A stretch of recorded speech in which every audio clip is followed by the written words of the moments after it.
Bernie Sanders turned some heads this week on an interview with a CBS morning show. Because CBS is just notoriously terrible in terms of filing copyright claims when anyone plays their stuff on YouTube, we are not going to play that interview. Russell was talking to me about this offline before we went on.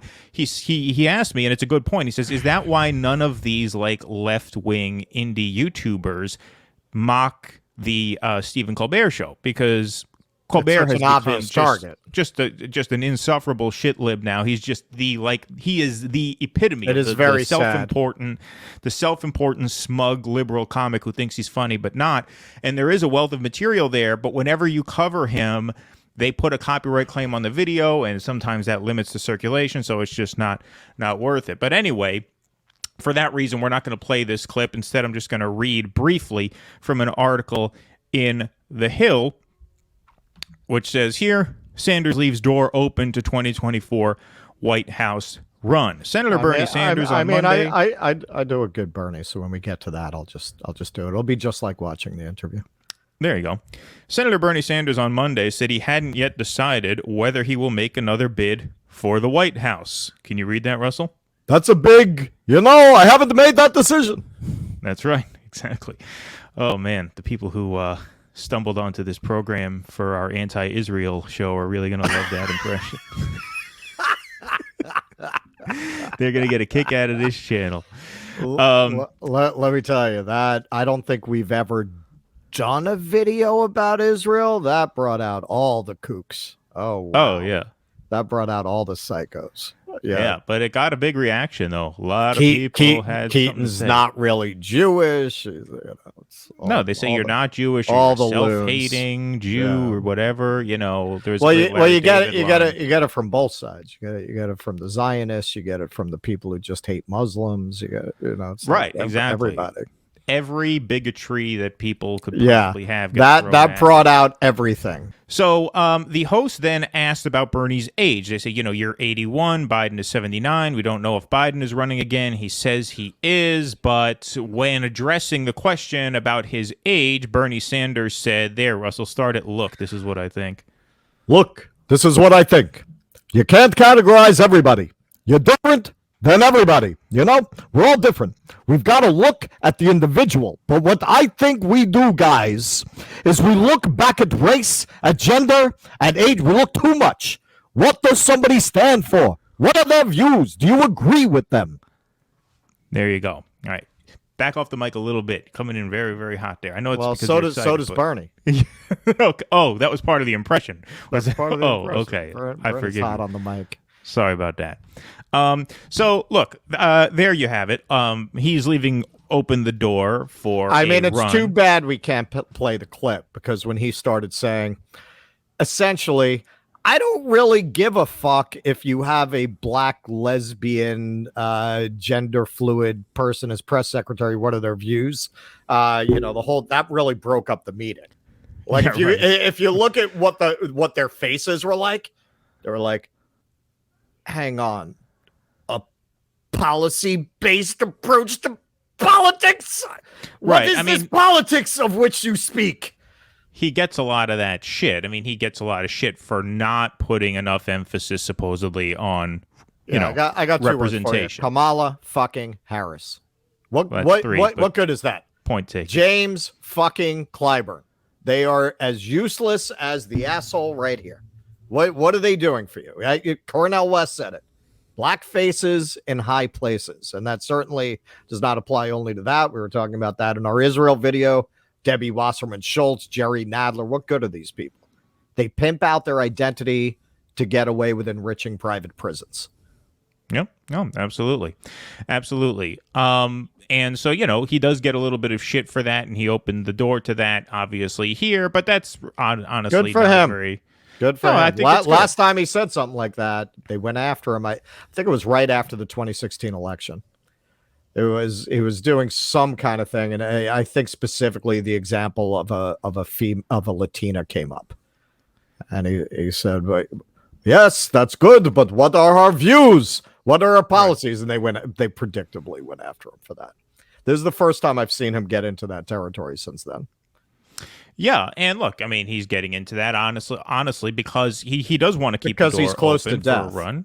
Well, he also is. I mean, if you're a politician and you're not thinking of running again, and someone asks you, "Are you running?" you just say no. You know, Mm-hmm. when they say they're leaving the door open, they mean it, and I think that he does mean it. I think no Democrat will challenge Biden if Biden seeks to run.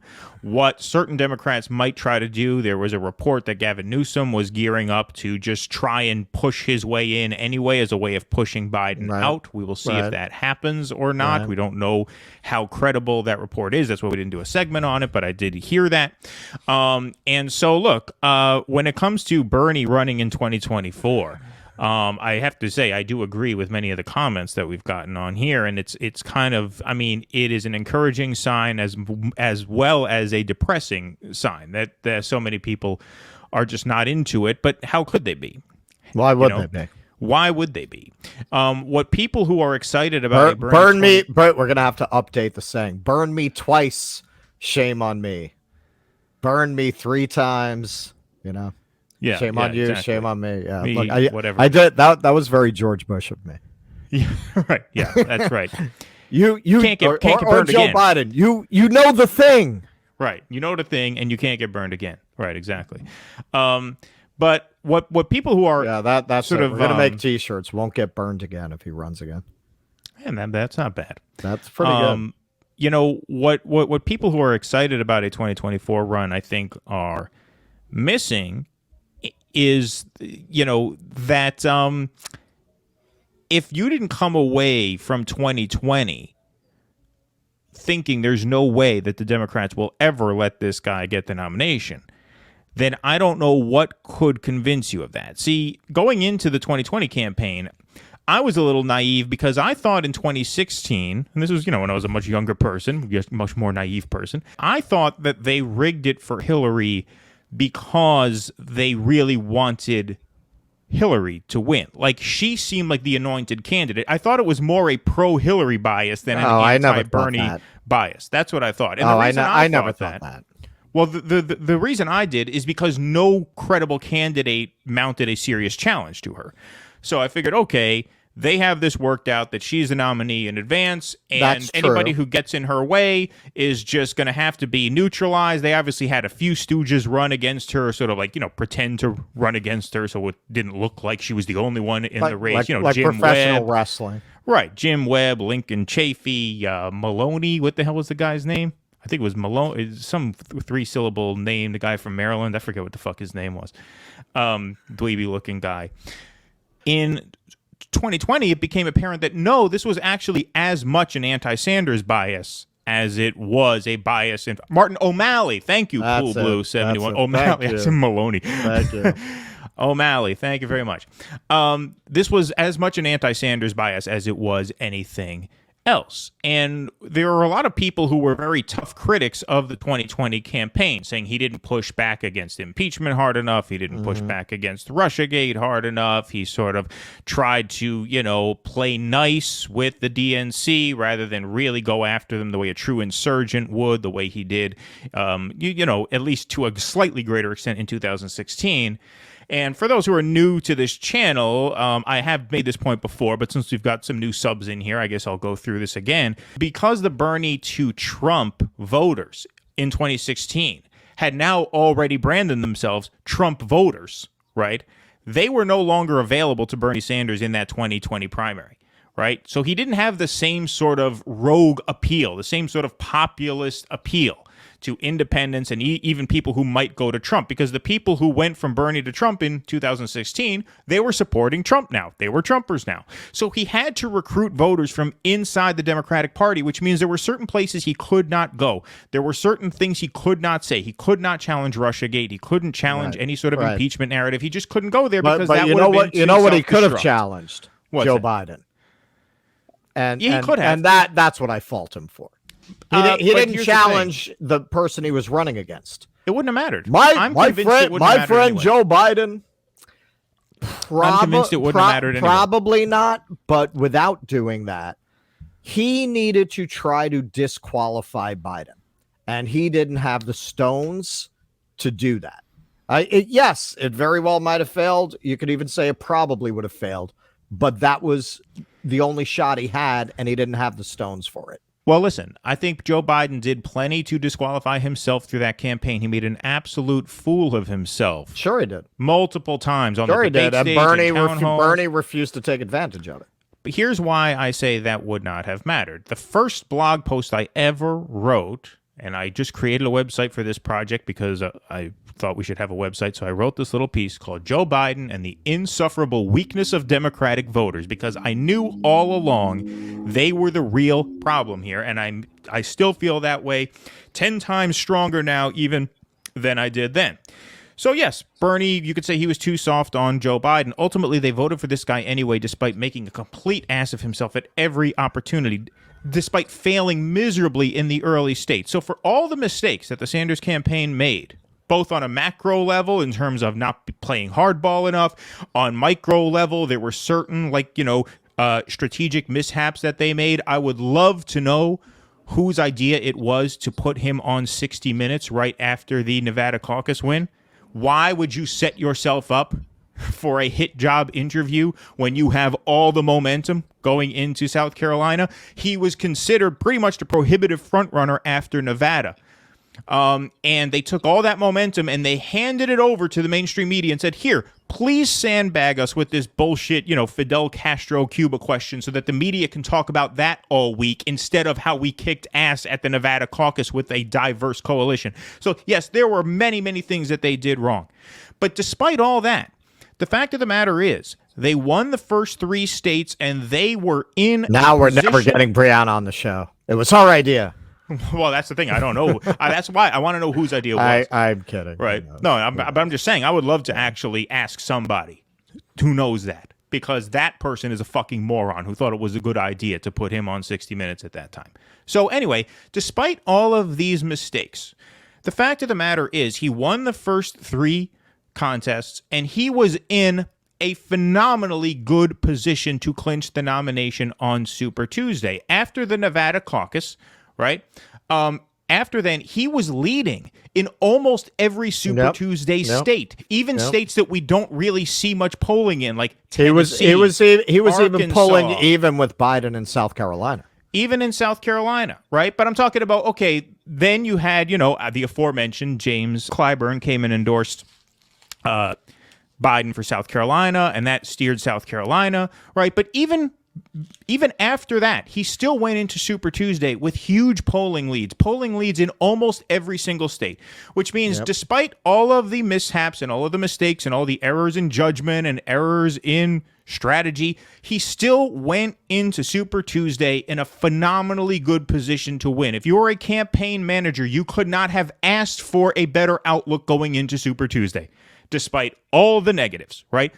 And all it took was a last-minute phone call from Barack Obama to Pete Buttigieg, Amy Klobuchar, Beto O'Rourke. Hey, it's time to get serious and back Joe Biden, otherwise Bernie is going to win. And that was all it took for all these voters in all of these Super Tuesday states. And like I said, Bernie was leading in, I think, 12 of 14 of them. He was leading in Arkansas, leading in fucking Tennessee, Virginia, right? He was leading everywhere. All it took were a few phone calls from the right people at the last minute. We're talking less than 48 hours before the vote. Said, no, it's not Bernie, it's Biden. And they all went, oh, okay, fine. So how you can think that you have a shot to win the nomination of a party that can just do that at the last minute? Because I think the theory whose is, voters are that mindless? This time we're going to play our cards right, and this time we're going to win. I'm saying, even though you didn't play all your cards right last time, even though you made a lot of fuck-ups last time, the fact is, despite all that, you still went into Super Tuesday positioned to win. And they found a way to take it for you at the last minute because they don't want you repping their party, and they have their base of their party under their thumb. Therefore, you are not winning that nomination. What people have to understand is that he more or less did win the nomination this time. They say, well, this 2020 2020 campaign wasn't as good as the 2016 campaign. Well, it wasn't as good in the sense that he didn't get enough votes because he dropped out earlier. He didn't get as many votes. He didn't win as many states. But it was better in the sense that in that this last cycle, he was actually positioned to win. He was never positioned to win in 2016. He ran a great campaign. He did phenomenally well. But the fact of the matter is he was never positioned to win that time. He lost 3 out of the first 4 contests. He lost almost all of the Super Tuesday contests. Then he caught a wave after Super Tuesday because a lot of the heartland states that hated Hillary voted for him. And he rode a string of like 9 victories in a row up till New York. And it was thought, well, if he pulls out New York, maybe he can pull off a comeback. But the fact of the matter is he was never in a position to win in 2016. He was in a great position to win this last time, and he was denied it anyway. So how you can think after that 2024 is going to be any different, I don't know. And I cannot imagine he will have anywhere near the number of volunteers. You're not going to get 1 million people to give you a year of their lives and God knows how much money in terms of small dollar donations, only to have Barack Obama nullify all that with one phone call at the last minute. Who's going to sign up for that? Who the fuck is going to sign up for that? Not me. Last time I didn't even volunteer. I did donate, but I just on general principles. After what happened in 2016, I saw the light. I saw no. They'll never let a guy like that win. I felt bad for those people. I knew people, I'm sure you did too, up in New Hampshire in the snow, campaigning for him. I saw that. I was like, they're really wasting their time. Please clap.